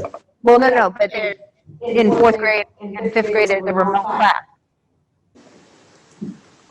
Like my daughter's in a remote class in fifth grade. Yeah, they're all remote right now. Yeah, I know what she's saying. So there is a remote classroom that, no matter what model, I see what you're saying, will Chris. remain a remote Got classroom. it. Got it. Okay. So maybe that class stays until we figure this out. And then if those parents want to decide to come into the hybrid model, they can as the weeks go on.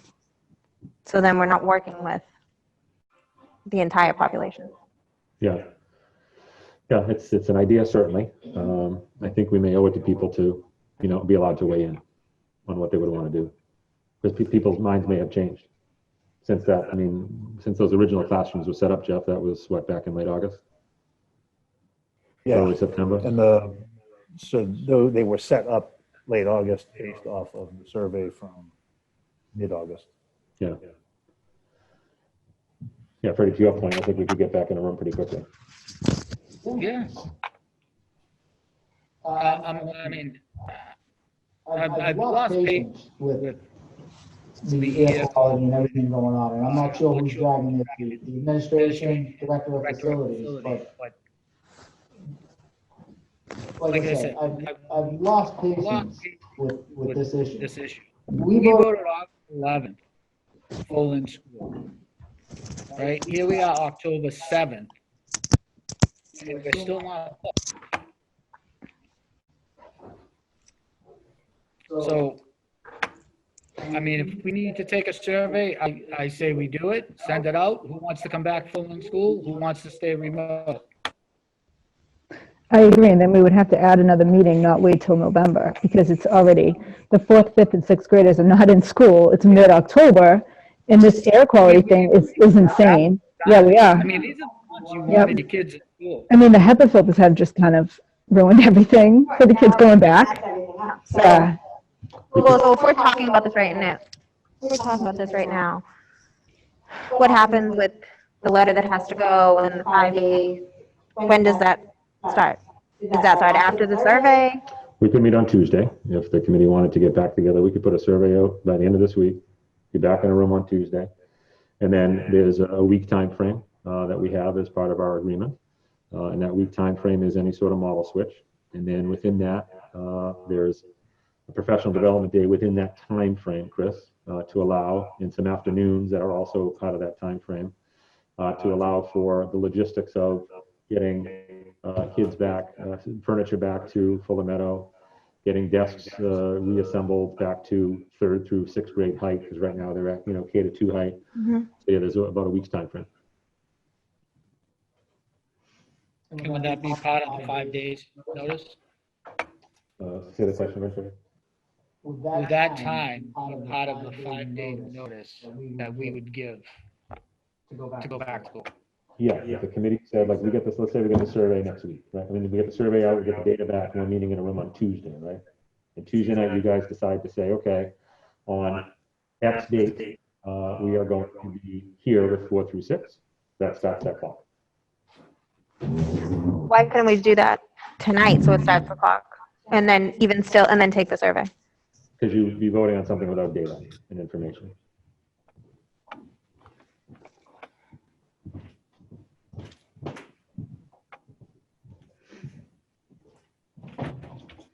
Like I said, we would happily regroup, get the survey out, get back in a room Tuesday, and give you all the information that you need. Give it to you before the meeting, so you have all the information that you have, and then go from there.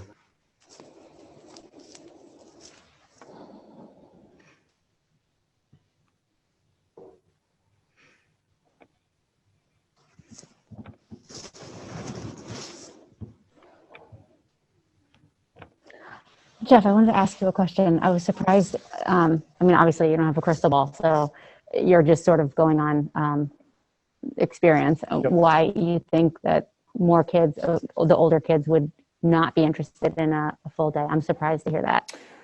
Just based off of the numbers that we have seen, right? That when we originally did the full in-person survey, right? Mhm.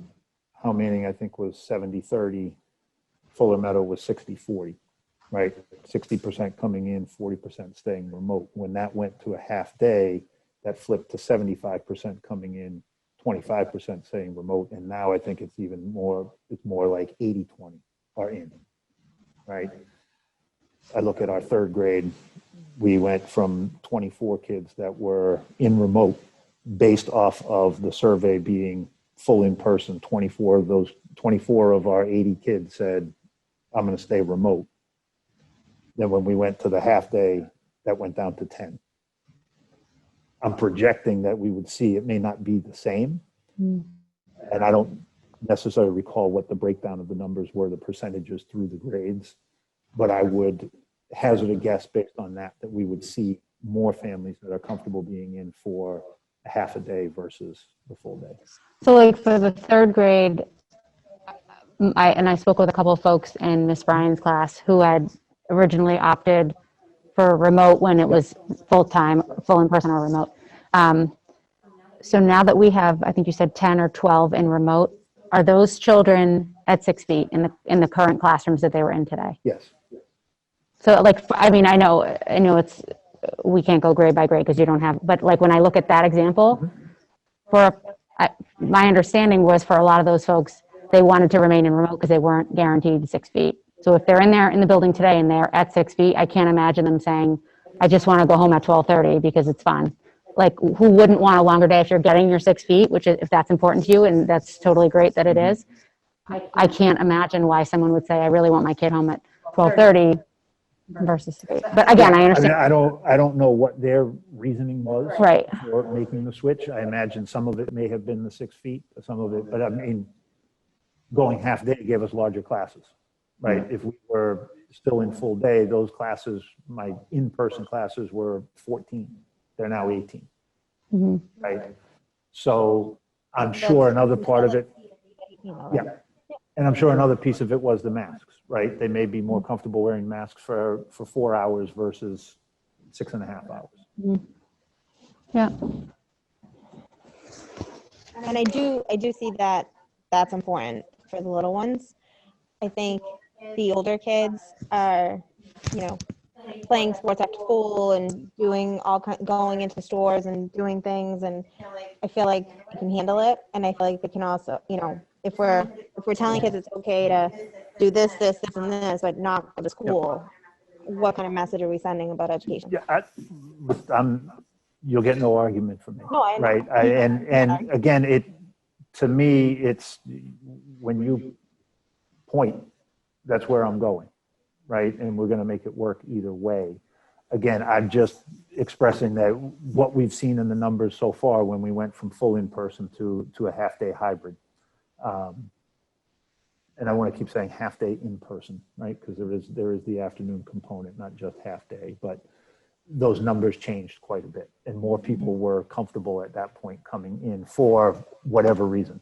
I don't know what that wasn't obviously part of the survey of why they would change their minds. I would have to assume it's the masks more than, it's no different exposure because, it's just a longer day. Yep. Just a long day in a mask. And how many mask breaks do the kids at Howe Manning get? So we've only been there a day. Right, I know. So I can't give you an average. So that I've left that to teacher discretion, right? It's not built into the schedule. That is the teacher's discretion. I don't want to put in and say mask breaks are at 10 o'clock because the kids might need it on any given day at 9:30. Right. And then they might need another one at 10:15, depending on how the day is going. So that is at teacher discretion. I know they were all outside at least once today, but I don't know exactly how many mask breaks. Oh, okay. I didn't know if maybe it was like a set time for the. No, and again, because I didn't want to get into, you have to take a mask break at this time. Because if they don't need it, then let's keep going. And if they need one before that, I don't want people staying in there if the kids, so look at it very much like a movement breaks in the classrooms, right? The expectation is that the kids will get movement breaks in the classroom. That's going to change day to day. That's going to change on the content. That's going to change on the kid. That's going to, the temperature, everything is going to change the need for that. And I feel the same way with the mask breaks.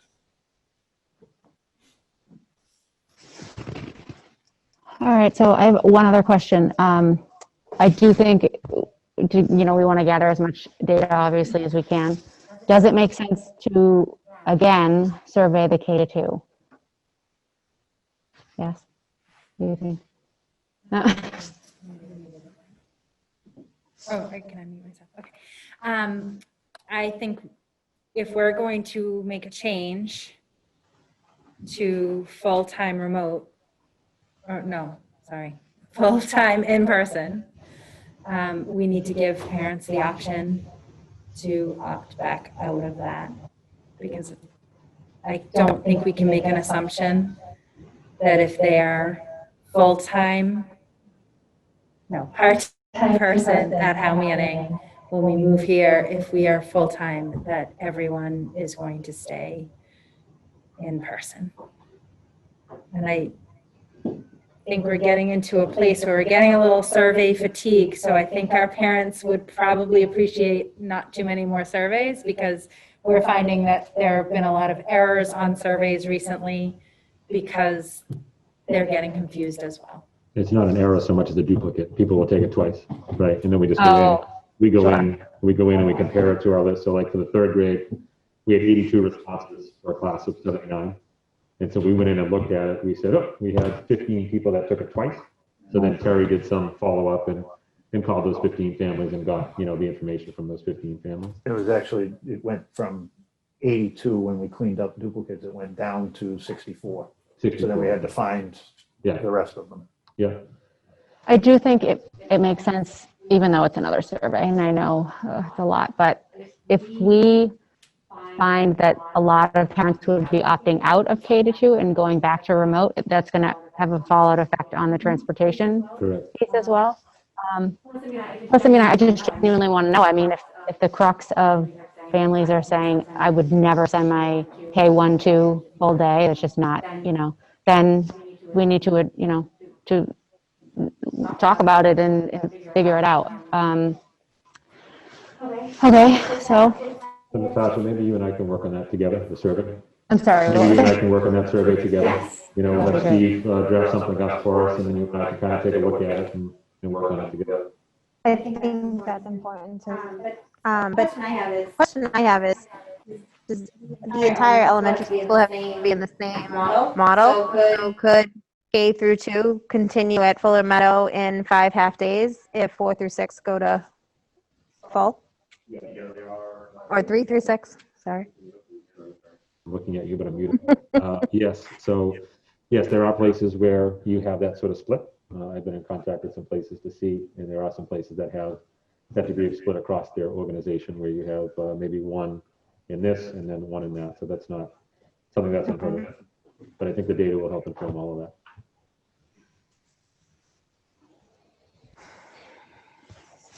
Any other comments, questions, feedback? Anybody? Hi, guys. I'm just coming in now. What are you talking about, doing another survey for reentry? We are. Or what piece of it? Well, sort of all the pieces.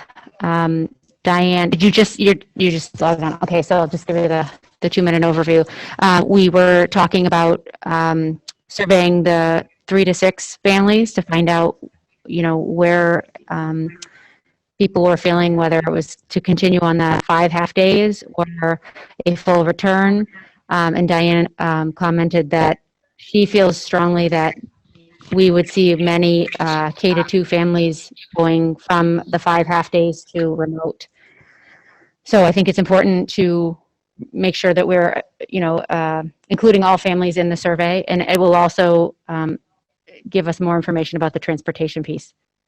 If we have, if I don't want to overlook the K to 2 families, because if we were to overlook them and we only surveyed 3 to 6 and only got the transportation piece from them, and then if we made a vote that included K to 6 and we had a mass exodus out of K to 2, that wouldn't be good.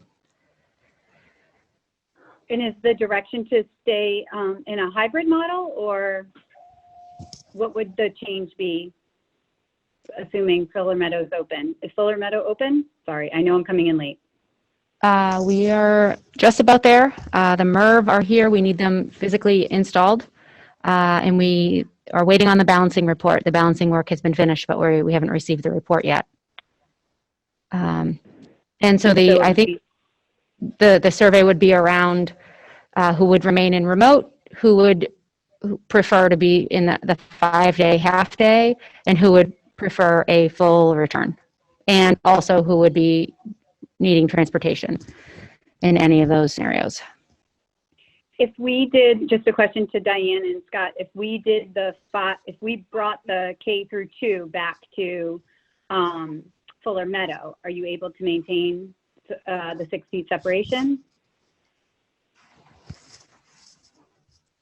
So I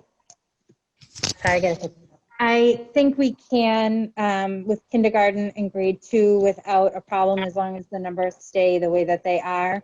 With grade 1, I'm going to have to take some classrooms and separate them into 2 different spaces and have the teacher and the instructional assistant move between classrooms, hopefully with doors in between, or utilize the specialist spaces, which when emptied will allow for larger classrooms. But Kristen, one thing that I talked about a little bit ago is that the first grade numbers are larger for in-person learning right now. They're at about 18 in a class.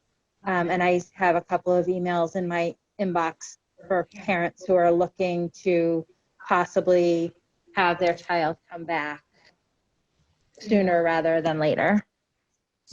And Diane, right now, are they 60? I mean, I've got a first grader and I'm comfortable having my child be there because I feel that she is safely back at school with, the appropriate distancing. And I think that might be a factor, if we can't maintain that distancing, because then they're considered close contact if they're under 6 feet, which puts all families at risk, and the 14-day quarantine and everything we just saw that, Scott put out last night. If we're 6 feet or more, we don't necessarily fall into that close contact category. So for me, that's important. And so would you be able to provide information in the survey to parents so they can make an informed decision if it's going to be less than 6 feet? And I'm talking desk separation. Yeah, we're going to work on that survey. Natasha and I are going to work on that together and figure out, what's the best way to access all of that information and data that we need. So that's something that we'll be absolutely working on the next day or so.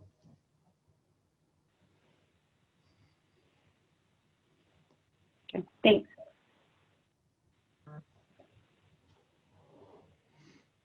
Any other thoughts from board members or anybody?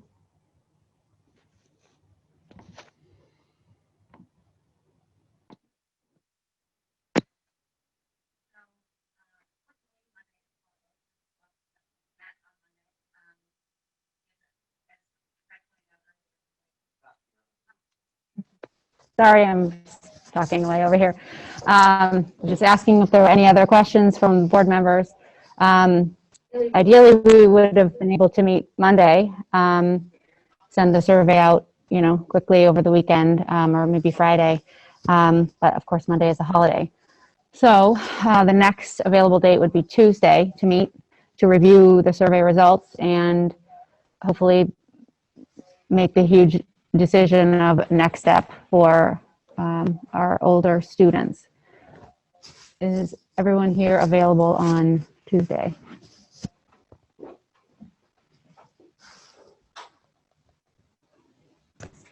So if we look at a timeline, really, we meet on Tuesday, 5 days out from that.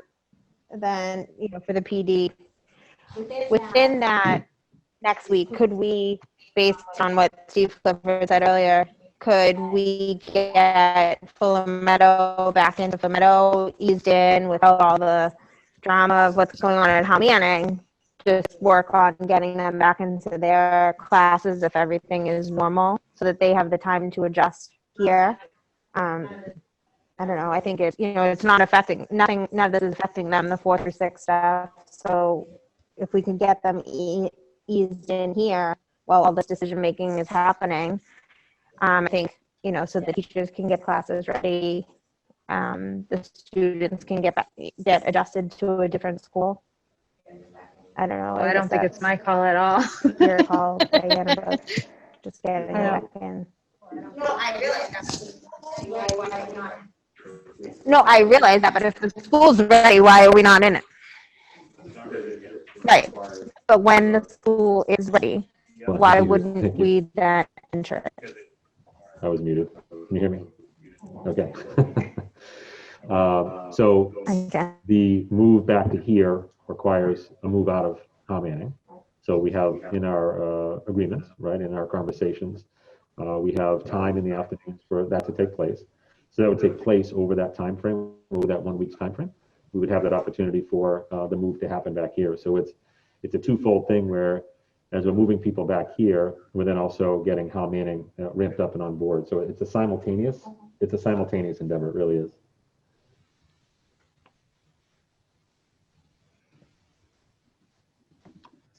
Tasha, maybe I can put some time on our calendar, Thursday, Friday, if you have some availability. Sure, I can do that. Sure. Okay, so then Steve Greenberg, I would like to, the next time we meet, have the survey results, but I would also like to have the numbers around the transportation piece and the cleaning piece that reflect the numbers. Does that make sense? I know. It's a lot. So you're looking for the Tall number order. that would reflect the number. No, well, the thing is, If we had an overwhelming we had an overwhelming response. I'll give you whatever data I Everybody have. wanting- I'll put it together in some Okay. type of format that's digestible for the committee. And then we'll try to get you specifics on the cleaning as well. So, yeah, do that as quick as I can. Okay, great, thank you. Any other thoughts? The meeting time now? Yeah, we should pick that now. Yep. Okay.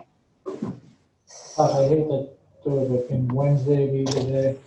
Believe me, I hate to push it out. Oh, wait, TTE? I'm not even going. Right? On the 15th. Okay, so I know. So I'm sorry, you can't. Was that Tuesday, 13th?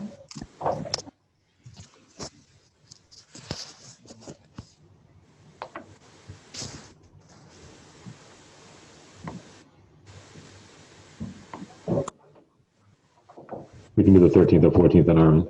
The 15th, we have a TTU school committee, but the 13th or 14th, whatever works for the committee. When is TTE? Sorry, Jen? TTE, Wednesday or Thursday? Thursday. Okay.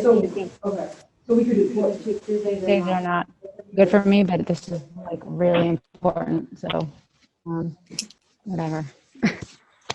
I can't do the 14th. I have a work commitment and dinner. I can do the 13th after 5:30, 6 o'clock preferably. Again, I have a work commitment. If it works, if not, I can try to phone Sorry, what was that? in. If it works for everyone, if not, I can try to phone in. Okay. Chris? And Natasha, that could be from it could be a Zoom meeting if you wanted to be a Zoom meeting. That's not a it's not a regularly scheduled meeting. Like we have talked about our in-person meetings, they're regularly scheduled meetings, which are the first Wednesday of the month. So if you wanted to be a Zoom, if that's going to be easier for folks, you could do that. Yeah, that helps with the child piece. Yeah. Babysitters. Okay. So what? So Tuesday at 5:30, the 13th?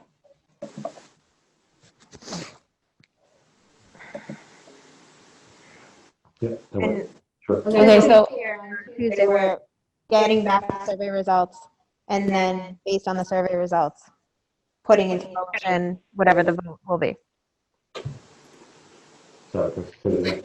I'll put it in the calendar. She's basically saying on Tuesday, parents, because I realize there's a lot of, everybody's just waiting and we're all waiting for the choice. So we're going to come to this meeting with cleaning numbers, bus numbers, numbers, and we will be roughly moving forward.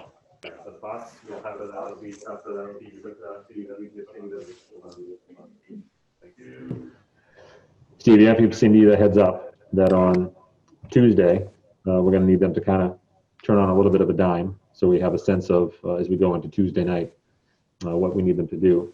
We understand it's a long weekend, and doing a survey on a long weekend, I'm sure is not preferable for people, but I think certainly it's important information, important data for us to get. So as we have that information, Steve, if we close it down on Monday, do you feel as though you and Cindy would be able to? Sure. We're really putting it on an RT because it's so that you understand we're not just taking care of Middleton's routes. We're trying to work on Boxford's routes. With Boxford's going back, looking to go back on the 15th. And so that's all grades, and they're scrambling to do that. So it's going to be a real push. And I got an earful this morning. So, you know, for all the strain that you guys are feeling, they're feeling it too. So we'll do the best we can. You know, I'm not going to say no. We're going to do the best we can. So we'll just grind. We'll go. Yeah. And as far as I'm concerned, it's to me just getting that data, putting the sword on it, I would agree. sending it off. It's a function of, it's more a matter of figuring out, like, how many people are saying yes to transportation in the survey. 9, how many buses? We have 9 buses. 9 buses times 25, right? Mm-hmm. There's your total number of seats. If there are more people who have identified, you know, so it might be less about this route is going to pick up at 8:15. Absolutely, that's a very good point. I think it's more of a math problem. It's not mapping out the exact route and saying we'll be by 13 Main Street at 7:30 in the morning. No, that you're absolutely right. Problem. Absolutely agree. Yeah. I would say the only caveat. So that's easy. I could do that and say, here's based on the responses I have 250 responses, but this is how many seats I've got. It's just if I have to do the 2 mile or more. So if you want to have that discussion, that's a different piece because now they got to feed that into TransFinder. Why don't we have that now then? Well, you have it from the very beginning, but if we're taking the most current data to develop it accurately and give you an accurate answer, you want to use the most current information, in my opinion. If not, you could use the old, but I think you're going in with like one eye, not two. No, use the current data, but why don't we just plan on using that requirement within 2 miles? Okay, so that's the will of the committee. In my opinion, if I can provide similar service to what we've done in the past, I'll do my best to do that. It's going to be a massive shift, Fred, and you're going to really upset a lot of people. And how are we going to manage that? And the thing is, if we do the 2, you know, and I'm not trying to sway you. These are things you need to know. What if I have a sibling? Like, okay, I've got 2 children, one Howe Manning, one Fuller Meadow. Well, the Fuller Meadow one, there's more than 2 miles, but not the Howe Manning. So you bring your 2 children to the bus, and I tell the driver, do not let this one on. These are the ones you got, and that's it. Who's fighting that battle? You know? Steve, I was going to. So, Fred, imagine you have 2 children, one Howe Manning, one Fuller Meadow. And you are more than 2 miles from your home for the Fuller Meadow student, but you're not for the Howe Manning student. So you go to the bus stop, and you go to. If that's the case, they're on a different bus anyway. No, not at all. Not if we're saying routes are consistent. So I'm just telling you that that's just one little piece. But when you make a shift in delivery of service with regular day transportation, you are going to get huge blowback. Huge. All right?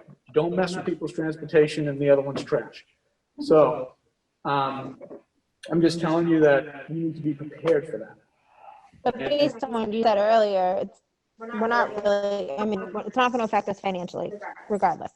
So let me make sure we're saying the same thing. If you go with the 2 mile piece, I anticipate that that's cost neutral. If you do the full return and we try to maintain service, you're going to have to either stagger the routes or double your fleet. You're not going to be able to double your fleet because you're not going to have the resources. Right. Staggering the routes will theoretically double your costs because you're going to have to run them twice. You see what I'm saying? If you have staggered start times. So Steve, is that something we would have to vote on? I just want to know beforehand. And the superintendent will correct me if I'm wrong, but I would absolutely want guidance from the school committee in the vote. And I wouldn't do it now. I'd do it with data, with information. Freddie, I think, hold on one second. Just hang tight.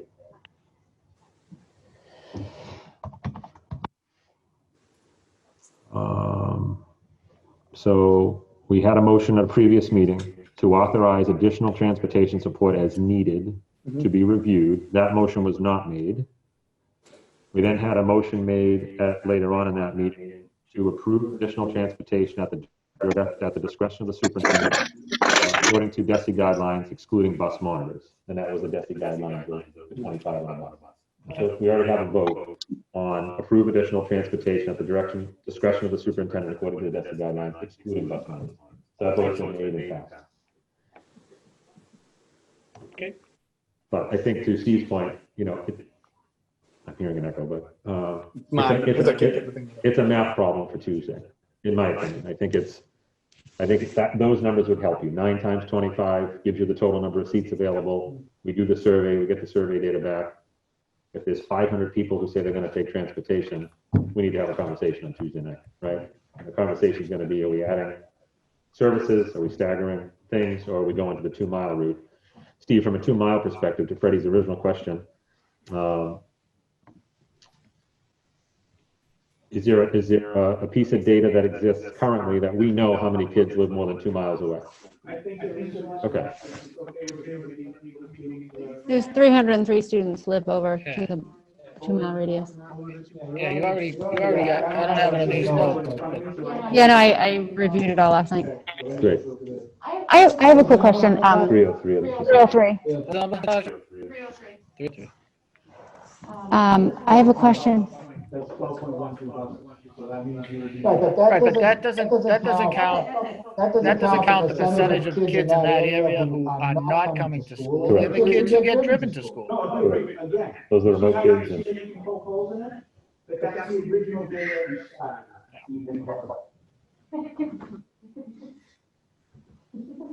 Mute.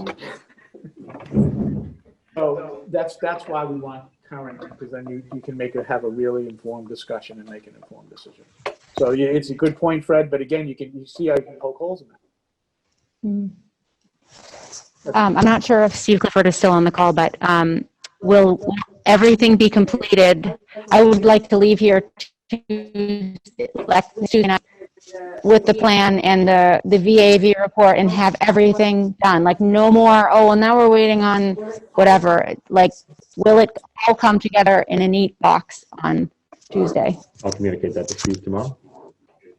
Okay, that would be great. I think that would be really helpful because what we don't want to do is get survey results, vote, and then find out, oh, well, Buller Meadows still not ready, so it's going to be an additional delay. I think parents are really anxious. Kids are anxious, parents are anxious, teachers are anxious. Right. Teachers, I know. I mean, we just spent however long on this call, and we're leaving with the same as we started. You know, we got some information, but nothing's been accomplished. So on Tuesday, we need to leave feeling a little bit more accomplished than tonight. So if all of that information is handed to us and we can have it, I think we can make educated decisions based on that and then move on from there. And that will, you know, we'll have a meeting with our teachers as well as a result, because as we talked about, when there's any sort of change in model, it provides an opportunity for us to meet with our teachers also. Will you send out a survey to the teachers? Regarding what? If they're in remote, will they elect to come in? If it's half day, I don't know, the same kind of questions that you sent out in the meeting to them? Yeah, I have a meeting this week, so certainly I'll have that conversation. Yeah.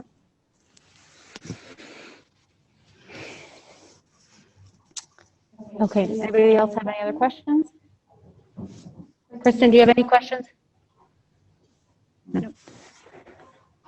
All right, would anybody like to make the motion to adjourn? Anything on consent? Oh, sorry. Steve? No. Okay. Good, otherwise?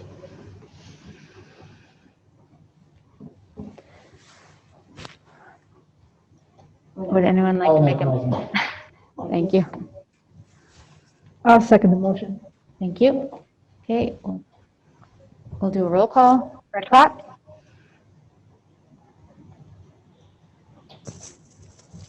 Fred Clapp? I'll clap aye. You're muted, Freddie. Give him 1 minute. Yep.